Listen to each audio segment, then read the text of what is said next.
ಪದ್ಮಾಳ ಜೀವನ ಮದುವೆ ನಂತರ ತುಂಬಾ ಸಂಘರ್ಷದಿಂದ ಕೂಡಿರುತ್ತೆ. ಆದ್ರೆ ಅವಳು ಇದ್ಯಾವುದಕ್ಕೂ ಹೆದರದೆ ಗಂಡನ ಸಪೋರ್ಟ್ ಇಂದ ತನ್ನ ಪರಿಶ್ರಮದಿಂದ ಸ್ಕೂಲ್ ಟೀಚರ್ ಆಗಿ ಗೌರ್ಮೆಂಟ್ ಕೆಲಸ ತಗೊಂಡು ತನ್ನ ಕುಟುಂಬಕ್ಕೆ ತುಂಬಾ ಸಪೋರ್ಟಿವ್ ಆಗಿರ್ತಾಳೆ. ಮಗಳು ಸಂಗೀತ ಮತ್ತೆ ಮಗ ರವಿ ಇಬ್ಬರನ್ನು ಚೆನ್ನಾಗಿ ಓದಿಸಿ ಸಾಕಿ ಬೆಳೆಸಿ ಇಬ್ರಿಗೂ ಮದುವೆ ಮಾಡಿರ್ತಾಳೆ. ಆದ್ರೆ ಈಗ 1 ವರ್ಷದ ಹಿಂದೆ ಗಂಡ ತೀರ್ಕೊಂಡ್ಮೇಲೆ ಪದ್ಮ ತುಂಬಾನೇ ಒಂಟಿತನ ಫೀಲ್ ಮಾಡ್ತಾ ಇರ್ತಾಳೆ. ಅಭಿ ಬಾಪುಟ ಇಲ್ಲಿ ಏನಜ್ಜಿ, ಇವತ್ತು ನನ್ನ ಜೊತೆನೆ ಮಲ್ಕೋಪುಟ, ನಾನು ನಿನಗೆ ಕತೆ ಎಲ್ಲ ಹೇಳ್ತೀನಿ. ಸರಿ ಅಜ್ಜಿ, ನಾನು ಇವತ್ತು ನಿನ್ನ ಜೊತೆನೆ ಮಲ್ಕೋತೀನಿ. ನನ್ನ ಬಂಗಾರಿ ಜಾಣ ಮರಿ, ಒಳ್ಳೇದಾಯ್ತತ್ತೆ. ಇವತ್ತು ನೀವು ಅಭಿನ ನಿಮ್ಮ ಜೊತೆನೆ ಮಲಗಿಸ್ಕೊಳ್ಳಿ. ಯಾಕಂದರೆ ನಾನು ಇವರು ಇವತ್ತು ಸಂಜೆ ಸ್ವಲ್ಪ ಹೊರಗಡೆ ಹೋಗ್ತಾ ಇದ್ದೀವಿ, ಬರೋದು ಸ್ವಲ್ಪ ಲೇಟ್ ಆಗ್ಬೋದು. ಅದಕ್ಕೆ ಆಯ್ತಮ್ಮ, ನೀವಿಬ್ಬರು ಆರಾಮಾಗಿ ಹೋಗಿ ಬನ್ನಿ, ನಾನು ಇವನನ್ನು ನೋಡ್ಕೋತೀನಿ. ಅಮ್ಮ, ಹೇಗೂ ಬೇಸಿಗೆ ಹತ್ರ ಬರ್ತಾ ಇದೆ, ಫ್ರಿಡ್ಜ್ ಮೇಲೆ ಒಳ್ಳೆ ಆಫರ್ ಕೂಡ ನಡೀತಾ ಇದೆ.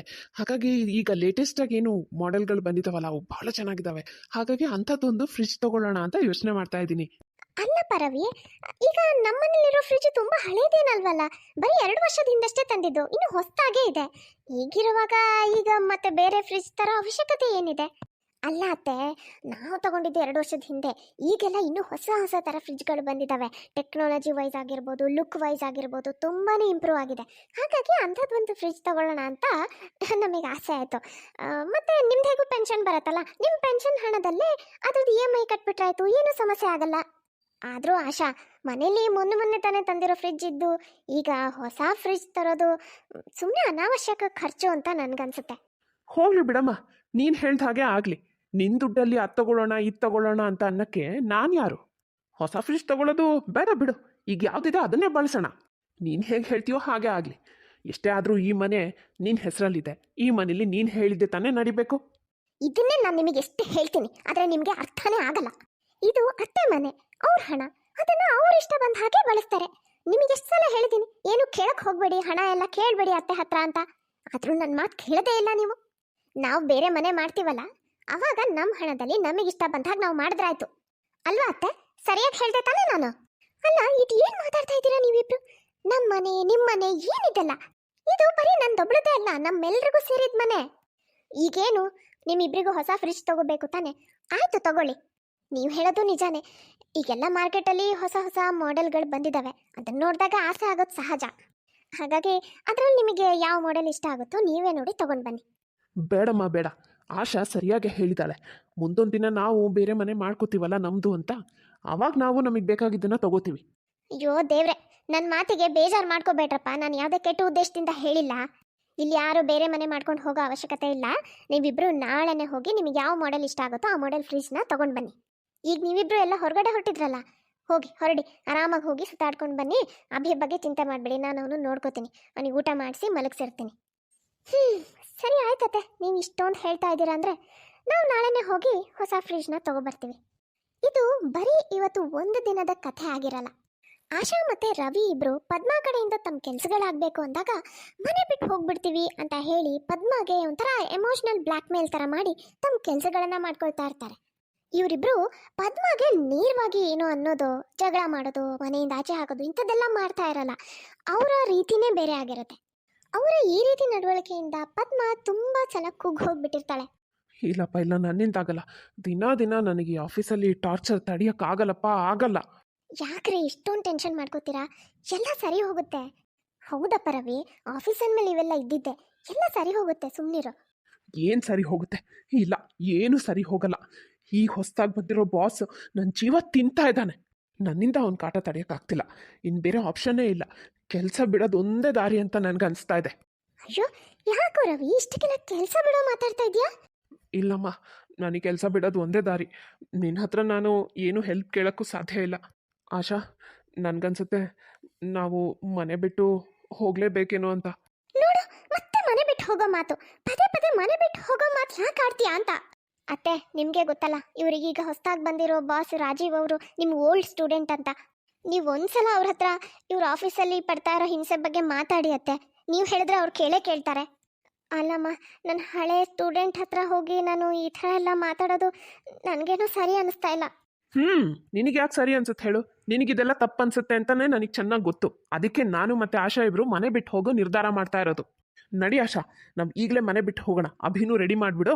ನಮಗೆ ಬಾಡಿಗೆ ಮನೆ ಸಿಗೋವರೆಗೂ ಯಾವುದಾದ್ರೂ ರೂಮ್ ಮಾಡ್ಕೊಂಡು ಇದ್ರಾಯ್ತು. ರವಿ, ಏನು ಇದು? ಇಷ್ಟಕ್ಕೆಲ್ಲ ಯಾರಾದ್ರೂ ಮನೆ ಬಿಟ್ಟು ಹೋಗ್ತೀನಿ ಅಂತಾರ? ನನ್ನ ಮಾತು ಕೇಳಪ್ಪ. ಇಲ್ಲಮ್ಮ, ನಿನ್ನ ದೃಷ್ಟಿಲಿ ನೀನು ಹೇಳೋದು ಸರಿ ಇದೆ. ನೀನು ಹೋಗಿ ನಮ್ಮ ಬಾಸ್ ಹತ್ರ ಮಾತಾಡು ಅಂತ ನಾನು ನಿನಗೆ ಫೋರ್ಸ್ ಮಾಡೋಕ್ಕೂ ಆಗಲ್ಲ. ನೀನೇನೇ ಹೇಳಮ್ಮ, ನನಗೆ ಯಾಕೋ ಬೇಜಾರಾಗಿದೆ. ನನಗಿನ್ನೂ ಈ ಮನೇಲಿ ಇರೋಕ್ಕೆ ಮನಸ್ಸಿಲ್ಲ. ಅದಕ್ಕೆ ನಾವು ಯಾವುದಾದ್ರೂ ಒಂದು ಬಾಡಿಗೆ ಮನೆ ಮಾಡಿಕೊಂಡು ಹೋಗ್ತೀವಿ. ಹೌದು ರೀ, ನೀವು ಹೇಳೋದೇ ಸರಿ. ನಾವು ಹಾಗೆ ಮಾಡೋಣ. ನಾನು ಈಗಲಿಂದನೇ ಬಟ್ಟೆ ಎಲ್ಲ ಪ್ಯಾಕ್ ಮಾಡೋಕೆ ಶುರು ಮಾಡಿಬಿಡ್ತೀನಿ. ಅಯ್ಯೋ, ಒಂದು ನಿಮಿಷ ತಡೀರಿ, ನನ್ನ ಮಾತೊಂದು ಸ್ವಲ್ಪ ಕೇಳಿ. ಈಗೇನು ನಾನು ರಾಜೀವ್ ಹತ್ರ ಮಾತಾಡಬೇಕು ತಾನೆ? ಸರಿ, ಆಯ್ತು ಬಿಡಿ, ಮಾತಾಡ್ತೀನಿ. ಬೇಡಮ್ಮ ಬೇಡ, ನಿನಗಿದಿಷ್ಟ ಇಲ್ಲ ಅಂತ ನನಗೆ ಗೊತ್ತು. ಮತ್ತೆ ನಾನು ನಿನಗೆ ಫೋರ್ಸ್ ಮಾಡೋಕ್ಕೆ ಇಷ್ಟಪಡಲ್ಲ. ಇಲ್ಲಪ್ಪ, ನಾನು ಮಾತಾಡ್ತೀನಿ. ರಾಜೀವ್ ನಾನು ಹೇಳಿದ್ರೆ ಖಂಡಿತ ಅರ್ಥ ಮಾಡ್ಕೋತಾನೆ. ಅವ್ನು ನನ್ನ ಮಾತನ್ನು ತೆಗೆದು ಹಾಕಲ್ಲ. ಹಾಗಾದರೆ ಸರಿ ಆಯ್ತಮ್ಮ. ಥ್ಯಾಂಕ್ಸ್ ಅಮ್ಮ. ಸರಿ ಆಯ್ತಲ್ಲ, ಇನ್ನಾದರೂ ಬನ್ನಿ ಊಟ ಮಾಡೋಣ. ಅತ್ತೆ ನೀವು ಬನ್ನಿ, ಒಟ್ಟಿಗೆ ಊಟ ಮಾಡೋಣ. ಆಯ್ತಮ್ಮ, ಎಲ್ಲರೂ ಒಟ್ಟಿಗೆ ಊಟ ಮಾಡೋಣ. ಅಭಿದು ಊಟ ಆಯ್ತಾ? ಅವನದಾಯ್ತತ್ತೆ, ಅವನು ಊಟ ಮಾಡಿ ಮಲಗಿದ್ದಾನೆ. ರವಿ ಮತ್ತೆ ಆಶಾಗೆ ತಾವು ಎಲ್ಲಿ ಮನೆ ಬಿಟ್ಟು ಹೋಗ್ಬಿಡ್ತೀವೋ ಅನ್ನೋ ಭಯ ಪದ್ಮಾಗಿದೆ ಅನ್ನೋದನ್ನ ತುಂಬ ಚೆನ್ನಾಗಿ ಅರ್ಥ ಮಾಡ್ಕೊಂಡಿರ್ತಾರೆ. ಹಾಗಾಗಿ ಅದನ್ನು ಉಪಯೋಗಿಸ್ಕೊಂಡು ತುಂಬ ಸಲ ತಮಗೆ ಆಗಬೇಕಾಗಿರೋ ಕೆಲಸಗಳನ್ನೆಲ್ಲ ಮಾಡಿಸ್ಕೊಳ್ತಾ ಇರ್ತಾರೆ. ಪದ್ಮ ಮಗ ಸೊಸೆ ಮನೆ ಬಿಟ್ಟು ಹೋದ್ರೆ ತಾನು ಒಂಟಿಯಾಗಿರ್ಬೇಕಾಗುತ್ತಲ್ಲ ಅನ್ನೋ ಭಯದಲ್ಲಿ ಅವ್ರು ಹೇಳ್ದ ಹಾಗೆ ಕೇಳ್ತಾ ಇರ್ತಾಳೆ. ರೀ, ನೀವು ಹೋದ್ಮೇಲೆ ನನ್ನ ಪರಿಸ್ಥಿತಿ ಏನು ಅನ್ನೋದನ್ನ ಯೋಚನೆ ಮಾಡಿದೆ. ನೀವು ನನ್ನನ್ನು ಒಬ್ಬಳನ್ನ ಬಿಟ್ಟು ಹೊರಟೋಗ್ಬಿಟ್ರಿ. ನಿಮ್ಮ ಜೊತೆ ಇರಬೇಕಿದ್ರೆ ಜೀವನ ಅದು ಹೇಗೆ ಕಳೀತೋ, ದಿನಗಳದು ಹೇಗೆ ಉರುಳುತ್ತೋ ಗೊತ್ತೇ ಆಗಲಿಲ್ಲ. ಆದರೆ ಈಗ ನನಗೆ ಒಂಟಿತನ ಕಾಡ್ತಾ ಇದೆ ರೀ, ಒಂಟಿತನದ ಭಯ ಕಾಡ್ತಾ ಇದೆ. ಹಾಗಾಗಿ ರವಿ ಮತ್ತು ಆಶಾ ಇಬ್ಬರು ಯಾವಾಗಲೇ ಮನೆ ಬಿಟ್ಟು ಹೋಗೋ ಮಾತಾಡಿದ್ರೆ ನನ್ನಿಂದ ಸಹಿಸ್ಕೊಳಕ್ಕಾಗಲ್ಲ ರೀ. ತುಂಬ ಭಯ ಆಗುತ್ತೆ. ನನ್ನ ಪ್ರೀತಿ ಮೊಮ್ಮಗ ಅಭಿಯಿಂದನೂ ನಾನು ದೂರ ಆಗ್ಬಿಡ್ತೀನಿ ಅಂತ ನೆನೆಸ್ಕೊಂಡ್ಬಿಟ್ರೆ ನಾನಂತೂ ಕುಸ್ತು ಹೋಗ್ಬಿಡ್ತೀನಿ. ನನ್ನ ಮೊಮ್ಮಗ ಅಭಿ ಇರೋದ್ರಿಂದನೇ ಹೇಗೋ ನಾನು ದಿನಗಳನ್ನು ಕಳೀತಾ ಇದ್ದೀನಿ. ಅವನು ನನ್ನ ಜೊತೆ ಇಲ್ಲ ಅಂದ್ರೆ ನನ್ನಿಂದ ಇರಕ್ಕೆ ಸಾಧ್ಯ ಆಗಲ್ಲ ರೀ. ಎಲ್ಲಿ ಮಗ ಸೊಸೆ ಮೊಮ್ಮಗ ಎಲ್ಲರೂ ನನ್ನನ್ನು ಬಿಟ್ಟು ಹೋಗಿ ನಾನು ಒಂಟಿ ಆಗ್ಬಿಡ್ತೀನೇನೋ ಅನ್ನೋ ಭಯ ಕಾಡುತ್ತೆ. ಅಜ್ಜಿ ಬಾಜಿ ಗಾರ್ಡನ್ ಕಡೆ ಹೋಗೋಣ, ನಾನು ಸ್ವಲ್ಪ ಹೊತ್ತು ಆಟ ಆಡ್ತೀನಿ. ಹೌದಾ, ಆಯ್ತು ಬಾಬಿ, ನಾನು ನಿನ್ನನ್ನು ಕರ್ಕೊಂಡು ಹೋಗ್ತೀನಿ. ಇಬ್ರು ಸೇರಿ ಬಾಲ್ ತಗೊಂಡು ಹೋಗೋಣ, ಆಯ್ತಾ? ಅಲ್ಲಿಬ್ರು ಚೆನ್ನಾಗಿ ಆಟ ಆಡೋಣ. ಸರಿ ಅಜ್ಜಿ. ಅಮ್ಮ, ನಿನ್ನ ಮೆಡಿಸಿನ್ಸ್ ಎಲ್ಲ ಬಂತಲ್ಲ? ಹೂನಪ್ಪ, ನೀನೇ ಬೆಳಗ್ಗೆ ತಂದ್ಕೊಟ್ಟಿಯಲ್ಲ. ಹಾಂ ಅಮ್ಮ, ನಿನಗೆ ಮತ್ತಿನ್ನೇನಾದರೂ ಬೇಕಿದ್ರೆ ಹೇಳು, ನಾನು ತಂದು ಕೊಡ್ತೀನಿ. ನನಗಿನ್ನೇನು ಬೇಕಪ್ಪ, ಏನೂ ಬೇಡ. ನೀನು ಆಶಾ ಅಭಿ ಎಲ್ಲರೂ ನನ್ನ ಜೊತೆ ಇದ್ದರೆ ನನಗೆ ಅಷ್ಟೇ ಸಾಕು. ನನಗೆಲ್ಲ ಇದ್ದ ಹಾಗೆ. ಅದೇನೋ ನಿಜನಮ್ಮ, ಎಲ್ಲರೂ ಒಟ್ಟಿಗೆ ಇದ್ದರೆ ಆ ಖುಷಿನೇ ಬೇರೆ. ಎಲ್ಲರೂ ಇದ್ದಾಗ ನಿನಗೂ ಸಮಯ ಹೋಗೋದೇ ಗೊತ್ತಾಗಲ್ಲ ಅಲ್ಲ? ಹೌದಪ್ಪ, ಅದರಲ್ಲೂ ಅಭಿ ಇದ್ದಾನಲ್ಲ, ಅವನ ಜೊತೆ ಅಂತೂ ನನಗೆ ಸಮಯ ಕಳೆಯೋದೇ ಗೊತ್ತಾಗಲ್ಲ. ಅದೇ ಅಮ್ಮ, ನಾನೇನು ಯೋಚನೆ ಮಾಡ್ತಿದ್ದೆ ಅಂದರೆ, ನಮ್ಮ ಅಭಿ ಈಗ ಬೆಳೆದು ದೊಡ್ಡವನಾಗ್ತಿದ್ದಾನೆ. ಅವನನ್ನು ಈಗ ಒಂದು ಒಳ್ಳೆ ಸ್ಕೂಲಿಗೆ ಸೇರ್ಸೋಕ್ಕೆ ಸರಿಯಾದ ಸಮಯ, ಒಳ್ಳೆ ಸ್ಕೂಲಿಗೆ ಸೇರಿಸೋಣ ಅಂತ ಅಂದ್ಕೊಂಡಿದ್ದೀನಿ. ಆದರೆ ಅಮ್ಮ, ಈಗಿನ ಕಾಲದಲ್ಲಿ ಮಕ್ಕಳನ್ನ ಓದಿಸೋದು ಅಷ್ಟು ಸುಲಭ ಇಲ್ಲ, ಅಷ್ಟು ಹಣ ಖರ್ಚಾಗತ್ತೆ. ನಾನು ಒಂದು ಒಳ್ಳೆ ಸ್ಕೂಲಲ್ಲಿ ವಿಚಾರಿಸಿದ್ದೀನಿ, ಆದರೆ ಸಿಕ್ಕಾಪಟ್ಟೆ ಡೊನೇಷನ್ ಕೇಳ್ತಾ ಇದ್ದಾರಮ್ಮ. ಲಕ್ಷಗಟ್ಟಲೆ ಹಣ ಕೊಡಬೇಕಾಗುತ್ತೆ. ಅದಕ್ಕೆ ಅಮ್ಮ, ನಾನು ಏನು ಯೋಚನೆ ಮಾಡಿದೆ ಅಂದರೆ, ನಿಂದು ಈ ತಿಂಗಳು ಪೆನ್ಷನ್ನು, ಆಮೇಲೆ ನಿನ್ನ ಅಕೌಂಟಲ್ಲಿ ಸ್ವಲ್ಪ ಸೇವಿಂಗ್ಸ್ ಅಂತ ಸ್ವಲ್ಪ ಹಣ ಇದೆಯಲ್ಲ, ಅದಷ್ಟು ಹಣನ ಕೊಟ್ಟರೆ ನಮ್ಮ ಅಭಿಗೆ ಒಳ್ಳೆ ಸ್ಕೂಲಿಗೆ ಸೇರಿಸ್ಬೋದು, ಅವನಿಗೆ ಒಳ್ಳೆ ಎಜುಕೇಷನ್ ಸಿಗುತ್ತೆ ಅಂತ. ಏನು, ಲಕ್ಷಗಟ್ಟಲೆ ಡೊನೇಷನ್ ಕೊಟ್ಟು ಅಡ್ಮಿಷನ್ ಮಾಡಿಸ್ಬೇಕಾ? ನಾನು ಸ್ಕೂಲ್ ಟೀಚರ್ ಆಗಿದ್ದವಳು, ಅಷ್ಟು ಚಿಕ್ಕ ಮಕ್ಕಳನ್ನ ಸ್ಕೂಲಿಗೆ ಸೇರ್ಸೋಕ್ಕೆ ಅಷ್ಟೊಂದು ಹಣ ತಗೋತಾರಾ? ಇದು ತಪ್ಪಲ್ವಾ? ಅಷ್ಟೊಂದೆಲ್ಲ ಡೊನೇಷನ್ ಕೇಳೋ ಸ್ಕೂಲಿಗೆ ನಮ್ಮ ಅಭಿನ್ ಸೇರ್ಸೋದೇ ಬೇಡ ಬಿಡು. ಅವರೆಲ್ಲ ಏನಿದ್ರು ಬರೀ ದುಡ್ಡಿನ ಕಡೆ ಗಮನ ಇರುತ್ತೆ ಬಿಟ್ಟರೆ ಮಕ್ಕಳಿಗೆ ಒಳ್ಳೆ ಎಜುಕೇಷನ್ ಕೊಡಬೇಕು ಅನ್ನೋದ್ರ ಕಡೆ ಇರೋದಿಲ್ಲ. ಅಮ್ಮ, ಈಗೆಲ್ಲ ಇದೇ ಥರ ಇರೋದು. ಯಾವುದೇ ಒಳ್ಳೆ ಸ್ಕೂಲು ಹಾಗೆ ಅಡ್ಮಿಷನ್ ಕೊಡಲ್ಲ. ಇಷ್ಟೆಲ್ಲ ಲಕ್ಷಗಟ್ಟಲೆ ಹಣ ತಗೊಂಡೇ ಅಡ್ಮಿಷನ್ ಕೊಡೋದು. ಹಣ ಕೊಡಲೇಬೇಕಾಗುತ್ತಮ್ಮ, ಏನೂ ಮಾಡೋಕ್ಕಾಗಲ್ಲ. ಬೇಡಪ್ಪ ಬೇಡ, ಬರೀ ಹಣಕ್ಕೆ ಪ್ರಾಮುಖ್ಯತೆ ಕೊಡೋವಂಥ ಶಾಲೆಯಲ್ಲಿ ನಮ್ಮ ಅಭಿ ಏನು ಓದ್ತಾನೆ? ಬೇಡ ಅಂತ ಸ್ಕೂಲಿಗೆ ಸೇರ್ಸೋದೇ ಬೇಡ ಅವನ್ನ. ಅಮ್ಮ, ನಿನಗೆ ಯಾಕೆ ಅರ್ಥ ಆಗ್ತಿಲ್ಲ? ನಾವು ಅಷ್ಟು ಹಣ ಕಟ್ಟಲಿಲ್ಲ ಅಂದರೆ ಒಳ್ಳೆ ಸ್ಕೂಲಲ್ಲಿ ನಮ್ಮ ಅಭಿಗೆ ಅಡ್ಮಿಷನ್ ಸಿಗಲ್ಲ. ಇಲ್ಲ ಕಣೋ, ಬೇಡ. ನೀನು ಬೇರೆ ಯಾವುದಾದ್ರೂ ಸ್ಕೂಲಲ್ಲಿ ಅಭಿಗೆ ಅಡ್ಮಿಷನ್ ಮಾಡಿಸು. ಬರೀ ದುಡ್ಡಿಗಲ್ಲ, ಮಕ್ಕಳ ಎಜುಕೇಷನಿಗೆ ಇಂಪಾರ್ಟೆನ್ಸ್ ಕೊಡೋಂಥ ಶಾಲೆಗೆ ಸೇರಿಸು. ಮಕ್ಕಳನ್ನ ಮುಂದಿಟ್ಕೊಂಡು ಬರೀ ಹಣ ಮಾಡೋ ಉದ್ದೇಶ ಇರೋಂಥ ಶಾಲೆಗೆ ನಾನು ಕೂಡಿಟ್ಟಿರೋ ಹಣ ಕೊಡೋಕ್ಕೆ ನನಗಂತೂ ಮನಸ್ಸಿಲ್ಲ. ಆಯ್ತಮ್ಮ, ನಿನ್ನ ಸೇವಿಂಗ್ಸ್ ಹಣನ ನೀನೇ ಇಟ್ಕೊ. ನಿನ್ನ ಹತ್ರ ಇರೋ ಹಣನ ನಮಗೆ ಕೊಡೋಕ್ಕೆ ನಾವು ನಿನಗೆ ಏನಾಗಬೇಕು ಹೇಳು? ನಾವು ಯಾರು ಹೇಳು? ರವಿ, ನಾನು ಹೇಳೋದನ್ನ ಅರ್ಥ ಮಾಡ್ಕೊಳ್ದೆ ಯಾಕಪ್ಪ ಹೀಗೆಲ್ಲ ಮಾತಾಡ್ತಾ ಇದೆಯಾ? ನಾನೊಬ್ಳು ಶಿಕ್ಷಕಿಯಾಗಿ ಸರಿಯಾಗಿ ಯೋಚನೆ ಮಾಡ್ತಾ ಇದ್ದೀನಿ. ನನ್ನ ಮಾತನ್ನ ಅರ್ಥ ಮಾಡ್ಕೊ. ಅಮ್ಮ, ನಾನು ಹೇಳೋದನ್ನ ನೀನು ಯಾಕೆ ಅರ್ಥ ಮಾಡ್ಕೊಳ್ತಾ ಇಲ್ಲ? ನಾನು ನಮ್ಮ ಅಭಿಗೆ ಸೇರಿಸ್ಬೇಕು ಅಂದ್ಕೊಂಡಿರೋ ಶಾಲೆ ಸಾಮಾನ್ಯದ್ದಲ್ಲ. ತುಂಬ ದೊಡ್ಡ ಶಾಲೆ, ದೊಡ್ಡ ದೊಡ್ಡ ಮನೆ ಮಕ್ಕಳೆಲ್ಲ ಅಲ್ಲಿ ಓದ್ತಾ ಇದ್ದಾರೆ. ಅಲ್ಲೆಲ್ಲ ಅಡ್ಮಿಷನ್ನು ಇದೇ ಥರ ಇರುತ್ತೆ. ಇಷ್ಟು ಹಣನ ನಾವು ಕಟ್ಟಲೇಬೇಕಾಗುತ್ತೆ. ಅಲ್ವಾ, ದೊಡ್ಡ ಶಾಲೆಗೆ ಸೇರಿಸಿದ್ರೆ ಮಾತ್ರ ನಮ್ಮ ಮಕ್ಕಳು ಓದೋದು. ದೊಡ್ಡ ಶಾಲೆ ಚಿಕ್ಕ ಶಾಲೆ ಅಂತೆಲ್ಲ ಏನು ಇರಲ್ಲಪ್ಪ. ಓದೋದ್ರಲ್ಲಿ ಆಸಕ್ತಿ ಇರೋ ಮಕ್ಕಳು ಯಾವುದೇ ಶಾಲೆಯಲ್ಲಾದ್ರೂ ಓದ್ತಾರೆ. ಸರಿ ಆಯ್ತಮ್ಮ, ನನ್ನಿಂದ ಇನ್ನು ನಿನಗೆ ಅರ್ಥ ಮಾಡ್ಸೋಕ್ಕೆ ಸಾಧ್ಯ ಇಲ್ಲ. ನಾನು ನಿನಗೆ ಇನ್ನೇನೂ ಹೇಳಲ್ಲ. ನಿನ್ನ ಹಣನ ನೀನೇ ಇಟ್ಕೊ. ನಾನು ಮತ್ತು ಆಶಾ ಇಬ್ಬರು ನಾಳೆಯಿಂದನೇ ಯಾವುದಾದ್ರೂ ಬಾಡಿಗೆ ಮನೆ ಹುಡ್ಕಕ್ಕೆ ಶುರು ಮಾಡ್ತೀವಿ. ಎಷ್ಟು ಸಾಧ್ಯನೋ ಅಷ್ಟು ಬೇಗ ಈ ಮನೆ ಬಿಟ್ಟು ಹೋಗ್ಬಿಡ್ತೀವಿ. ಇನ್ನೂ ನಾವು ನಿನಗೆ ಏನು ತೊಂದರೆ ಕೊಡೋದಿಲ್ಲ. ರವಿ, ಬೇಡಪ್ಪ, ಅಂಥ ಮಾತು ಮಾತ್ರ ಆಡ್ಬೇಡ. ಅಷ್ಟೊತ್ತಿಗೆ ಅಲ್ಲಿಗೆ ಪದ್ಮಾಳ ಅಣ್ಣ ಬರ್ತಾರೆ. ಇದು ಭಾರಿ ಒಳ್ಳೆ ನಿರ್ಧಾರ. ಅರೇ ಮಾವ, ನೀವು ಬನ್ನಿ ಮಾವ, ಒಳಗೆ ಬನ್ನಿ. ಅಣ್ಣ ಬಾ ಅಣ್ಣ, ಕೂತ್ಕೋ ಬಾ. ಏನಣ್ಣ, ಸುಮಾರು ದಿನ ಆಗೋಯ್ತು ನೀನು ಈ ಕಡೆ ಬಂದು. ಭಾಳ ಅಪರೂಪನೇ ಆಗ್ಬಿಟ್ಟಿಯಪ್ಪ. ಏನು ಮಾಡೋದಮ್ಮ, ಅದು ಇದು ಕೆಲಸ ಇರ್ತಾವಲ್ಲ, ಅದಕ್ಕೆ ಬರೋಕ್ಕಾಗಿರಲಿಲ್ಲ. ನಿನ್ನನ್ನು ಮಾತಾಡಿಸಿ ಭಾಳ ದಿನ ಆಗಿತ್ತಲ್ಲ, ಅದಕ್ಕೆ ಇವತ್ತು ಬಂದು ಹೋಗೇ ಬಿಡೋಣ ಅಂಥೇಳಿ ಬಂದೆ. ಈಗ ನನಗೆ ಇಲ್ಲಿಗೆ ಬಂದು ಒಳ್ಳೆ ಕೆಲಸ ಮಾಡಿದೆ ಅಂತ ಅನ್ನಿಸ್ತಾ ಇದೆ. ಅಣ್ಣ ನೋಡೋಣ, ರವಿ ಹೆಂಗೆ ಮಾತಾಡ್ತಾನೆ. ಮನೆ ಬಿಟ್ಟು ಬೇರೆ ಮನೆ ಮಾಡ್ಕೊಂಡು ಹೋಗ್ತೀನಿ ಅಂತ ಹೇಳ್ತಾನೆ. ಪದ್ಮ, ನಿನ್ನ ಮಗನೇನು ಇನ್ನೂ ಚಿಕ್ಕ ಮಗು ಅಂತ ಅನ್ಕೊಂಡಿದ್ಯಾ? ಅವನೀಗ ದೊಡ್ಡವನಾಗಿದ್ದಾನೆ. ಮದುವೆ ಆಗಿ ಅವನಿಗೂ ಒಬ್ಬ ಮಗ ಇದ್ದಾನೆ. ತಾನು ಏನು ಮಾಡಬೇಕು ಅನ್ನೋ ನಿರ್ಧಾರ ತಗೊಳ್ಳೋ ಶಕ್ತಿ ಅವನಿಗಿದೆ. ಅವನಿಗೇನು ಸರಿ ಅನ್ಸುತ್ತೋ ಅದನ್ನ ಅವ್ನು ಮಾಡ್ತಾನೆ. ನೀನು ಸುಮ್ಮನೆ ಇದ್ಬಿಡು.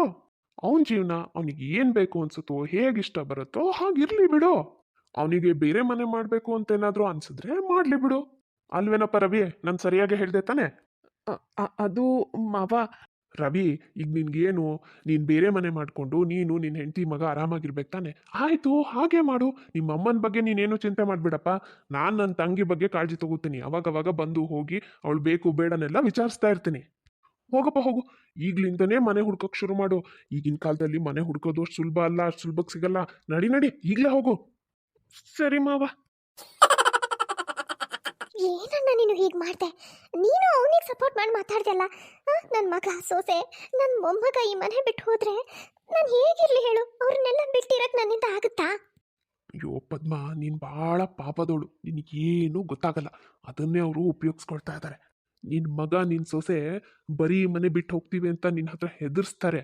ಹೆದರಿಸಿ ತಮಗೆ ನಿನ್ನ ಕಡೆಯಿಂದ ಏನೇನಾಗಬೇಕೋ ಆ ಕೆಲಸಗಳನ್ನು ಮಾಡಿಸ್ಕೊಳ್ತಾರೆ ಹೊರತು ಅವ್ರು ಎಲ್ಲೂ ಹೋಗಲ್ಲ. ಇದನ್ನೆಲ್ಲ ನಾನು ಭಾಳ ದಿನಗಳಿಂದ ಗಮನಿಸಿದ್ದೀನಿ. ಅವಾಗವಾಗ ಇಲ್ಲಿ ಬರ್ತಿದ್ನಲ್ಲ, ಬಂದಾಗಲೆಲ್ಲ ಇವ್ರ ನಡವಳಿಕೆಗಳನ್ನು ಭಾಳ ಸೂಕ್ಷ್ಮವಾಗಿ ಗಮನಿಸಿ ಅರ್ಥ ಮಾಡ್ಕೊಂಡಿದ್ದೀನಿ ನಾನು. ಈಗ ನಾನು ಇನ್ನೇನು ಒಳಗೆ ಬರಬೇಕು ಅನ್ನೋವಾಗ ಅವ್ನು ಮತ್ತೆ ಮನೆ ಬಿಟ್ಟು ಹೋಗ್ತೀನಿ ಅಂತ ನಿನ್ನ ಹತ್ರ ಹೆದರ್ಸ್ತಾ ಇದ್ನಲ್ಲ, ಅವಾಗ ನಾನು ತಕ್ಷಣಕ್ಕೆ ಒಳಗೆ ಬರಲಿಲ್ಲ. ಆಚೆನೆ ನಿಂತ್ಕೊಂಡು ಎಲ್ಲ ಕೇಳಿಸ್ಕೊಂಡೆ. ಅವಾಗ ನನಗೆ ಅನ್ನಿಸ್ತು, ಅವ್ನು ಇನ್ನೂ ನಿನ್ನ ಹತ್ರ ಮನೆ ಬಿಟ್ಟು ಹೋಗ್ತೀನಿ ಅಂತ ಹೆದರಿಸಿ ತನ್ನ ಕೆಲಸಗಳನ್ನು ಮಾಡಿಸ್ಕೊಳ್ಳೋ ಬುದ್ಧಿನ ಬಿಟ್ಟಿಲ್ಲ ಅಂತ. ಅದಕ್ಕೆ ಇವನಿಗೆ ಸರಿಯಾಗಿ ಬುದ್ಧಿ ಕಲಿಸ್ಬೇಕು ಅಂತ ನಾನು ಬಂದವನು. ನೀನು ಒಳ್ಳೆ ನಿರ್ಧಾರ ಮಾಡಿದೆಪ್ಪ, ಆಯಿತು, ನಿನಗೆ ಇಷ್ಟ ಬಂದ ಹಾಗೆ ಮಾಡು, ಬೇರೆ ಮನೆ ಮಾಡ್ಕೊ ಅಂತ ಹೇಳಿದೆ. ಪ್ರತಿ ಸಲ ಅವ್ನು ಮನೆ ಬಿಟ್ಟು ಹೋಗ್ತೀನಿ ಅಂದಾಗ ನೀನು ಅಯ್ಯೋ ಬೇಡಪ್ಪ, ಹೋಗ್ಬೇಡಪ್ಪ, ಆಯಿತು ನೀನು ಹೇಳ್ದ ಹಾಗೆ ಕೇಳ್ತೀನಿ ಅಂತ ಎಲ್ಲ ಅವ್ನು ಹೇಳ್ದಾಗ ಕೇಳ್ತಿದ್ದೆ ನೋಡು. ಅದಕ್ಕೆ ಅವನು ಅದನ್ನು ಉಪಯೋಗಿಸ್ಕೊಳ್ತಾ ಇದ್ದ. ಅದೇ ಈಗ ಆಯ್ತಪ್ಪ, ನೀನು ಮನೆ ಬಿಟ್ಟು ಬೇರೆ ಮನೆ ಮಾಡ್ಕೊಳ್ತೀಯ, ಮಾಡ್ಕೊ ಹೋಗು ಅಂತ ನಾನು ಹೇಳದ್ನಲ್ಲ. ಈಗ ನೋಡು ಅವನಿಗೆ ಹೆಂಗೆ ಬಿಸಿ ಮುಟ್ಟಿರುತ್ತೆ ಅಂತ. ಇನ್ನೊಂದ್ಸಲ ಈ ಥರ ಅವನು ಹೆದರ್ಸಕ್ಕೆ ಬರಲ್ಲ. ಪದ್ಮ, ನಾನೇನಾದರೂ ಹೇಳಿದ ಸುಳ್ಳಾಗಿದ್ರೆ ನೀನೇ ನೋಡ್ತಾ ಇರು. ನಾಳೆನೆ ನಿನ್ನ ಸೊಸೆ ಕಣ್ಣೀರು ಹಾಕ್ತಾ ಬಂದು ನಿನ್ನ ಹತ್ರ ಏನು ಹೇಳ್ತಾಳೆ ಅಂತ ನೋಡ್ತಾ ಇರು. ಪದ್ಮ ಅಣ್ಣ ಹೇಳಿದ ಹಾಗೆ ಆಗುತ್ತೆ. ಬೆಳಿಗ್ಗೆ ಆಗ್ತಿದ್ದ ಹಾಗೆ ಆಶಾ ಅಳ್ತಾ ಅತ್ತೆ ಹತ್ರ ಬರ್ತಾಳೆ. ರವಿ ಕೂಡ ಜೊತೆಗಿರ್ತಾನೆ. ಅತ್ತೆ, ನಿಮ್ಮನ್ ಬಿಟ್ಟು ನಾವು ಎಲ್ಲೂ ಹೋಗ್ತಾ ಇಲ್ಲ. ಇವರೊಬ್ರು ಸುಮ್ಮನೆ ಏನೇನೋ ಹೇಳ್ತಾ ಇರ್ತಾರೆ. ನಿಮ್ಮನ್ ಬಿಟ್ಟು ನಮಗೂ ಇರಕ್ ಸಾಧ್ಯ ಇಲ್ಲ ಅತ್ತೆ. ಆಶಾ, ನಾನಿದ್ದೀನಲ್ಲಮ್ಮ, ನನ್ನ ತಂಗಿ ನಾನು ನೋಡ್ಕೋತೀನಿ, ಅವಳ ಕಡೆ ನಾನು ಗಮನ ಕೊಡ್ತೀನಿ. ನೀವುಗಳು ಆರಾಮಾಗಿ ಬೇರೆ ಮನೆ ಮಾಡ್ಕೊಂಡಿರಿ. ಇಲ್ಲ ಇಲ್ಲ ಇಲ್ಲ, ನಾವಿದ್ರು ಅಭಿ ಅವನ ಅಜ್ಜಿನ ಬಿಟ್ಟಿರಲ್ಲಪ್ಪ, ಅವನಿರಲ್ಲ. ಸ್ಕೂಲ್ದೇನು ಟೆನ್ಷನ್ ಇಲ್ಲ ಬಿಡಿ. ಯಾವ ಸ್ಕೂಲ್ ಆದ್ರೆ ಏನು, ಓದೋ ಮಕ್ಕಳಿಗೆ ಅಲ್ವಾ? ಬೇರೆ ಯಾವ್ದಾದ್ರು ಸ್ಕೂಲಿಗೆ ಅಡ್ಮಿಷನ್ ಮಾಡಿಸಿದ್ರಾಯ್ತು. ನಾವು ಮಾತ್ರ ಅತ್ತೆನ್ ಬಿಟ್ಟು ಎಲ್ಲೂ ಹೋಗಲ್ಲ. ನೀವಿಷ್ಟೇ ಹೇಳ್ತಿದ್ದೀರಾ ಅಂದ್ರೆ ಸರಿ, ಆಯ್ತು ಬಿಡಿ. ಏನಂತೀಯಮ್ಮ ಪದ್ಮಾ? ಹಾ ಅಣ್ಣ, ಅವ್ರು ಎಲ್ಲೂ ಹೋಗೋದು ಬೇಡ, ಇಲ್ಲೇ ಇರ್ಲಿ. ನೋಡಮ್ಮ ಪದ್ಮಾ, ಇನ್ನು ಮುಂದಾದರೂ ರವಿ ನಾನು ಬೇರೆ ಮನೆ ಮಾಡ್ಕೊಂಡು ಹೋಗ್ತೀನಿ ಅಂತ ಹೇಳಿದ್ರೆ ನೀನು ಅವನನ್ನು ತಡಿಯಕ್ಕೆ ಹೋಗಬೇಡ, ಆಯ್ತಾ? ಅವನು ಇಷ್ಟ ಬಂದ ಹಾಗೆ ಅವನ ಜೀವನನ ಅನುಭವಿಸೋಕೆ ಅವನಿಗೆ ಬಿಟ್ಬಿಡು. ರವಿ ಏನು ಚಿಕ್ಕವನಲ್ಲ, ಮದುವೆ ಆಗಿದೆ, ಮಗು ಇದೆ. ಅವನ ಜೀವನದ ಬಗ್ಗೆ ಅವನಿಗೆ ನಿರ್ಧಾರ ತಗೊಳ್ಳೋ ಶಕ್ತಿ ಇದೆ. ಏನಪ್ಪ ರವಿ? ಇಲ್ಲ ಮಾವ, ಇನ್ಮೇಲೆ ಯಾವತ್ತೂ ನಾವು ಮನೆ ಬಿಟ್ಟು ಹೋಗೋ ಮಾತೇ ಆಡಲ್ಲ. ಸರಿ, ಹಾಗಾದ್ರೆ ಪದ್ಮಾ, ನಾನು ಇನ್ನು ಬರ್ತೀನಮ್ಮ. ಆಯ್ತಣ್ಣ. ನೋಡಿದ್ರಲ್ಲ ಫ್ರೆಂಡ್ಸ್, ಇವತ್ತಿನ ಈ ವಿಡಿಯೋ ನಿಮಗೆ ಸ್ವಲ್ಪನಾದರೂ ಇಷ್ಟ ಆಗಿದ್ರೆ ಪ್ಲೀಸ್ ಚಾನಲ್ನ ಸಬ್ಸ್ಕ್ರೈಬ್ ಮಾಡಿ, ಹಾಗೆ ಪ್ಲೀಸ್ ಲೈಕ್ ಮಾಡೋದನ್ನ ಮಾತ್ರ ಮರಿಬೇಡಿ. ಮುಂದಿನ ವಿಡಿಯೋದಲ್ಲಿ ಮತ್ತೆ ಸಿಗೋಣ. Bye friends.